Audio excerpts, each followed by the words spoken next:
So Annie and I took a trip, to the border, and the pictures are being passed back. There's a packet of pictures for each side.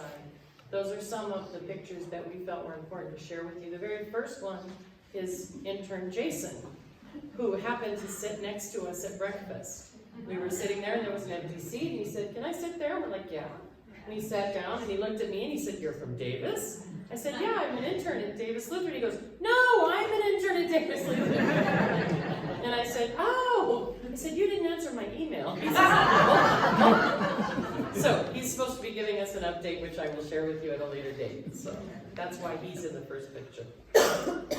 There are many ways to think of crossings. For this congregation, it brings to mind a special service involving music and energy. Our gospel lesson today is about Thomas, who we often hear called Doubting Thomas. He could not believe in the risen Jesus without proof.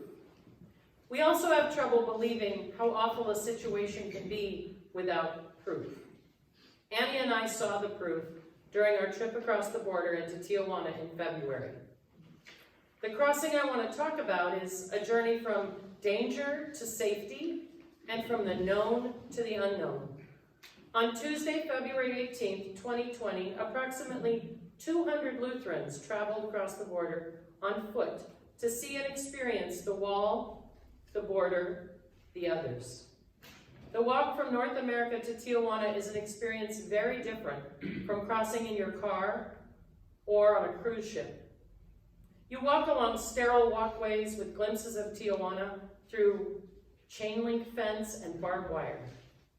Once you have produced your passport and filled out a form, you're released to a hall where there's a restroom, which you must pay in quarters or pesos to use. The crossing is guarded by soldiers. Crossing the border, I remember feeling relieved that things had gone much more smoothly than I had anticipated. We were told that they might question us about the donation items that we were bringing across the border, and I had been worried that I would not remember what to say if asked about it.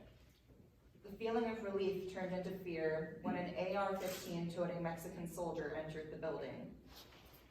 Intellectually, I knew that we were not in danger.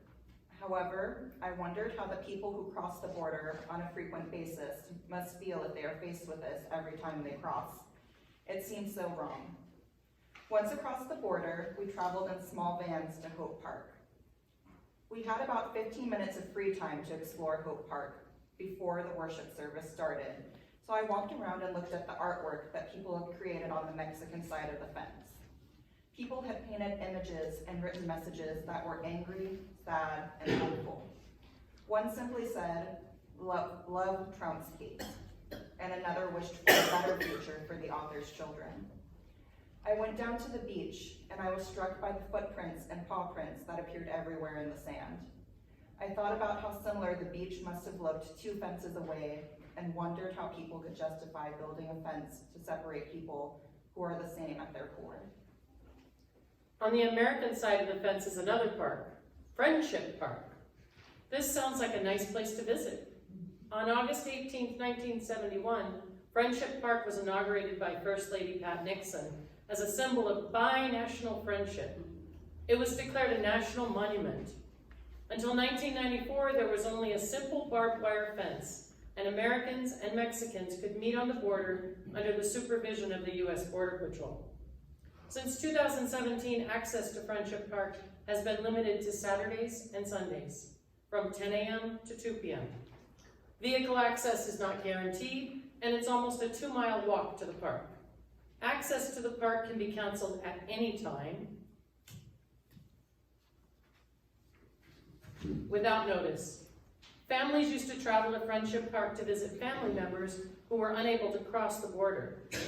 Ruben Duran, the director for Congregational Vitality, was picnicking on the American side of the border a few weeks before our trip, and he told his wife he was going to walk toward the wall. She told him he shouldn't do it, but Ruben is a very determined man. And as he was walking toward the wall, he heard a voice overhead telling him, "Turn around and walk north, out of the restricted zone." Restricted space in America. There is a mural on the Mexican border of 2 hands reaching to touch at their pinkies. This is called a pinky kiss. One of the bishops explained the background of the pinky kiss. She said that friends and family members on either side of the border used to be able to meet at the fence on Saturdays and Sundays and reach through and touch their loved ones and pass packages through. However, the government eventually decided to build a different fence with much smaller openings. People couldn't fit their hands and arms through anymore, but they could fit their pinkies through to give their loved ones a pinky kiss. Now, with 2 fences and a large area of no man's land in between, they are no longer able to do this. The bishop mentioned that they used pinky kisses to share the peace at the last service she'd attended on the border, and we did the same at our service. Looks like it is. While in Hope Park, we participated in a worship service. It was a beautiful sunny day, and we were all engaged in singing and praying. Over our head, helicopters kept flying back and forth, and an SUV pulled up on the American side and dispatched a drone to fly over us on the Mexican side of the border. All the proper permits had been filed.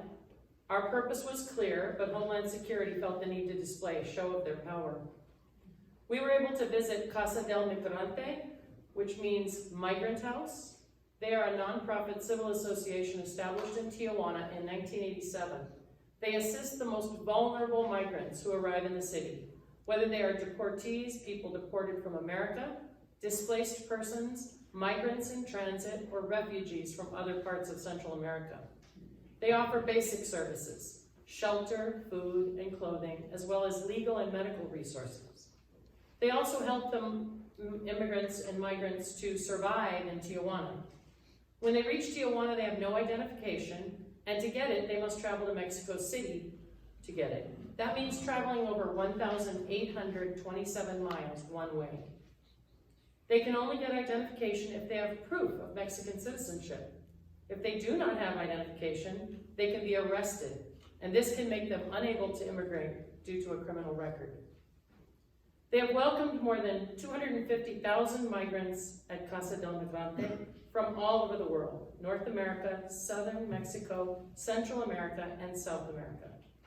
They operate thanks to the donations of national and international non-governmental organizations, government support, and particularly the generosity of churches and individuals, families, and communities who open their hearts to the migrants' needs. Their work is also made possible thanks to the voluntary activities of young people who come down and help provide free services such as cleaning, cooking, and giving talks, and living with the migrants, and transforming this shelter into a home. While we were at Casa del Migrante, we met Edwin and Benito, 2 brave men who were removed to Mexico after having spent several decades of their lives in the United States. Edwin and Benito talked about why they were removed. Edwin was put in proceedings after he was stopped for not having bike lights and could not produce an ID. They spoke about how they missed their families and how devastating it was to be forced to leave the country that they had called home for most of their lives. They spoke about being afraid, but hopeful for the future. In my time as a legal assistant at an immigration law firm, I had read about many people like these 2 men. As we walked through the cement and chain link walkways to re-enter America, we could see people camped below us, cooking on a small fire. Their campsite, their home, was in the mud beneath the walkways. We could see an American flag fluttering in the breeze through barbed wire. It was an awful sight, our symbol of freedom, so close and yet separated by barbed wire. Annie and I have seen and believed the devastation of not 1, but 2 walls built to separate God's people. As followers of Jesus, we are taught to love our neighbor always. We are called to love those we know and those we do not know, the others in our society trying to live in freedom in the world. We are reminded by Jesus' words, "Have you believed because you have seen me? Blessed are those who believe, who have not seen and yet have come to believe." We believe in the example given by Jesus, and we are called to live into that promise through faith. Amen.